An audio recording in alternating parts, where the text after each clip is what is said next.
Dicen que es un duro revés para la parte venezolana. Desde el gobierno se asegura pues que de alguna manera se aceptó el acuerdo de Ginebra en todo este proceso. Ese va a ser el tema que vamos a estar analizando durante los próximos minutos con el señor Rubén Bolívar, abogado especialista en Derecho Marítimo, además diplomado en Derecho de la Energía, especialista en hidrocarburos específicamente. Gracias, señor Bolívar, por acompañarnos esta mañana en Primera Muchas gracias, Francis, por la invitación y complacido de estar en su programa. Bueno, muchos titulares leímos, duro revés para Venezuela. Entonces, por el lado venezolano se aseguraba que se reconoce el Tratado de Ginebra. ¿Qué es lo bueno, qué es lo positivo de este dictamen de la Corte Internacional de Justicia? ¿Qué es lo malo? Hay que ubicar en el contexto real el juicio que introdujo Guyana contra Venezuela en el año 2018, dentro de lo que es uno de los mecanismos que están establecidos en el Acuerdo de Ginebra para la solución de la controversia. Como sabemos, en el año 1899 fue dictado un laudo arbitral que le asignó en ese momento el Reino Unido 159.542 kilómetros de territorio al oeste del río Esequibo que Venezuela ha reclamado y reivindicado históricamente como suyo. Posteriormente, luego de muchas discusiones y muchas controversias, para no hacer la historia tan larga, en el año 1966 se firmó un acuerdo. El Reino Unido aceptó, por presiones, digamos, y por la presión de, digamos, la gestión de Venezuela para aquel momento, diplomática, que considerada, en mi opinión, el mayor triunfo diplomático del país en su historia, pudimos obtener una revisión del acuerdo del laudo del 1899. Y en 1966 se firmó un acuerdo entre ambas naciones para revisar esta decisión. Prácticamente en ese momento se dejó atrás el laudo arbitral y caímos en una situación donde ambas partes tenían que llegar a una solución, que es lo que dice, y el espíritu, propósito y razón del Acuerdo de Ginebra, que ambas partes tendrían que llegar a una solución negociada, práctica, para la solución de la reclamación de Venezuela. Eso se mantuvo bajo varios mecanismos, primero una comisión mixta que tuvo 4 años, posteriormente en el año 90 pasamos a un mecanismo de buenos oficios y en el año 2014 pasamos, ante la muerte del buen oficiante para el momento, en el año 2015 el secretario general de las Naciones Unidas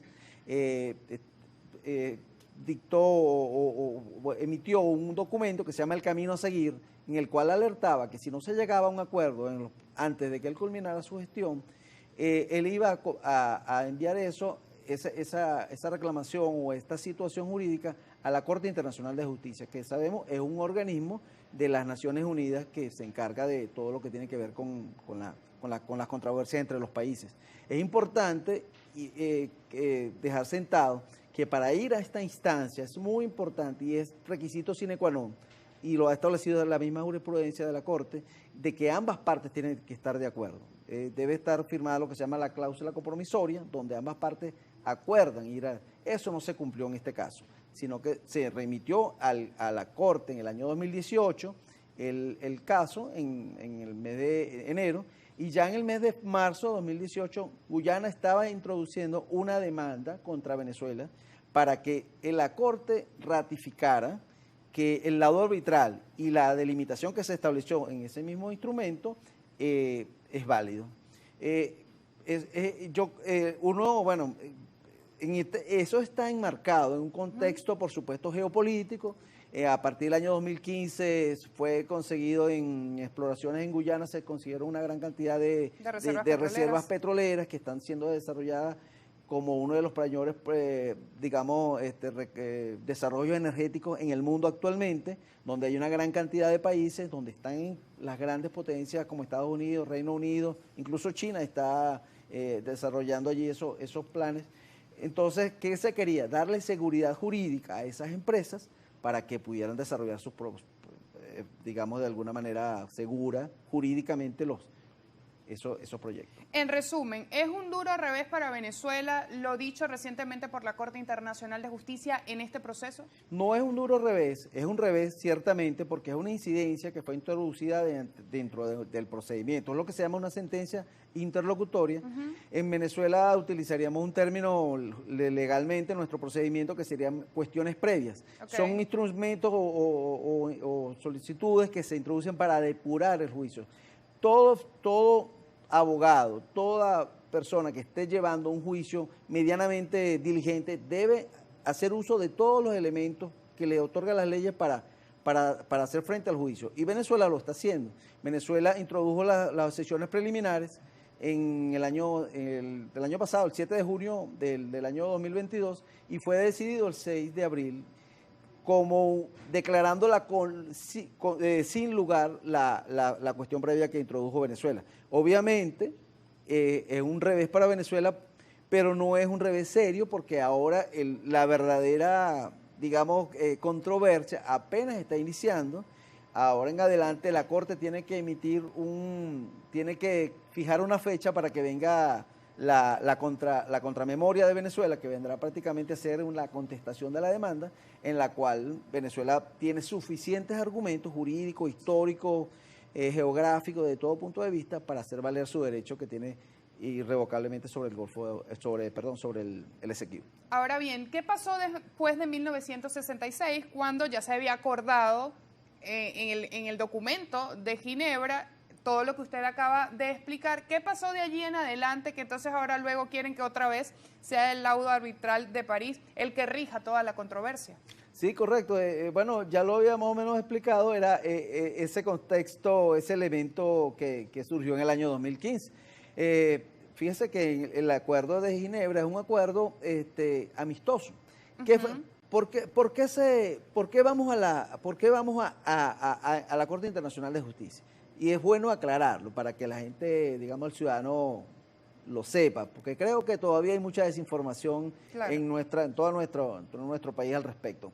El Acuerdo de Ginebra, entre sus mecanismos de solución de la controversia que se planteó y que justamente nace para eso, para resolver la controversia, establece que uno de los mecanismos que puede ser utilizado a los fines de llegar a los acuerdos, si no se llega a un acuerdo con la comisión mixta, que fue la primera que se inició en el año 66, iba a tener una duración de 4 años. Okay. Si en 4 años no se llegaba a una solución, se procederían a otros mecanismos que están establecidos en el artículo 33 de la Carta de las Naciones Unidas. Y esa Carta de las Naciones Unidas establece 7 mecanismos, como son la conciliación, la negociación, el acudir a otros organismos internacionales, y también tiene 2 mecanismos que son, digamos, tiene 5 mecanismos que no son amistosos, y 2 mecanismos que son ya, digamos, que tienen otro espíritu, que sería el arbitraje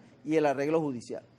Pero ese no es el espíritu del Acuerdo de Ginebra. El Acuerdo de Ginebra dice que tiene que ser amistoso. Dentro de esos 7 mecanismos hay que escoger los que sean amistosos, y eso lo dice explícitamente el artículo 2 del Acuerdo de Ginebra. El Acuerdo de Ginebra es bastante, yo invito a que lo lean, lo leamos todos los venezolanos y que entendamos bien, sobre todo el alcance que tiene el acuerdo desde el punto de vista de las actividades operativas que está haciendo actualmente Guyana en las delimitaciones o en los espacios marítimos que son extensiones de la zona en reclamación. Que incluso, y yo aquí lo he venido alertando, incluso hasta puede ser, el bloque Stabroek considero, y lo consideran muchos expertos, que está ubicado en una extensión de lo que es el territorio continental venezolano, que no está sujeto a reclamación. Nos corresponde hacer la pausa de la hora, señor Rubén Bolívar. Al regreso de la pausa quisiera que habláramos precisamente de todos estos recursos que están allí en esa zona en reclamación, cómo están siendo explotados en la actualidad, dónde queda eso, cuál es la manera de repente de detener, porque leíamos uno de los titulares que hacía referencia a suspender la licitación